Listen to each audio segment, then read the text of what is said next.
Mr Mayor. Good morning. This week the news has been dominated by Brexit yet again, an issue that could have profound consequences for the lives of millions of Londoners. Since the day after the EU referendum, I have been working to ensure that London's voice is heard and to fight for a Brexit deal that's in the best interest of all Londoners. And that's what I will continue to do.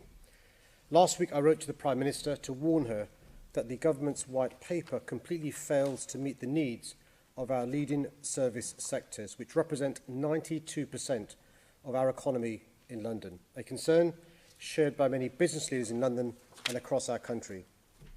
There's no doubt that the kind of hard Brexit the government's now proposing would throw up new regulatory barriers that would damage the ability of our world-leading creative, tech and financial services to do business across the EU.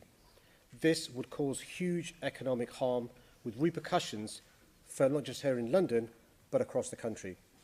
But worse still, with the division and disarray within the government and the Prime Minister capitulating once again to the hard Brexiteers in her party, it's clearer than ever before there's a grave risk that we could crash out of the EU with no deal at all.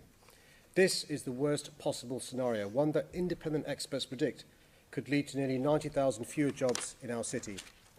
That's why I've instructed officials here at City Hall to step up preparations for such a devastating no-deal situation. I urge the Prime Minister to start putting the national interest ahead of her own interests and her country ahead of her party. We're now running out of time. The government needs to change course and quickly and accept that staying within the single market and the customs union is the best way to protect jobs and growth across the UK.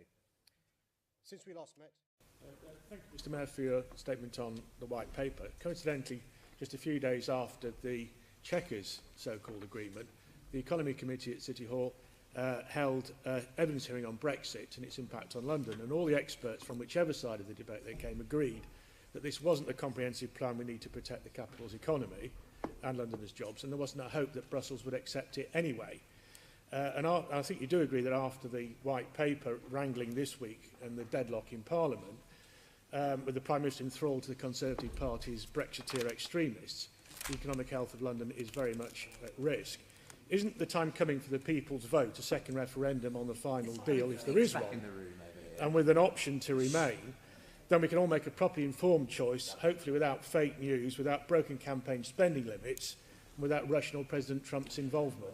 Well, look, I think the Secretary of State, the new Secretary of State, is going to Brussels today, and we wish Dominic Raab well in his meeting with Michael Barnier and his team. I think you're right to remind us that a negotiation involves two sides, and even assuming that the government were able to achieve all her objectives with the White Paper, it would still be catastrophic for London's economy. As I said in my answer, 92% of our economy is the service sector. Think of finance, think of insurance, think of legal, think of accountancy. And so I can understand the concern about the consequences on our city. In relation to the people's referendum point you raised in part of your question, I've been quite clear since the day after the referendum result. I'm devastated that our country's voted to leave the European Union. I'm incredibly proud that London voted to remain, the one region in our country that voted, in England, that voted to remain. But I've also said, if it's the case that the UK Parliament, which is sovereign, rejects the deal the government secures with the European Union in October, then everything is back on the table. That includes the possibility of a referendum, but it also includes the possibility of a general election. The reality is that Brexiteers can't have it both ways. On the one hand, they claim Parliament is sovereign. On the other hand, if Parliament rejects the EU deal made by the government, they're scared about a referendum or a general election. They're also scared, by the way, of Parliament's vote. And so it's for them to answer what happens if Parliament rejects the EU deal.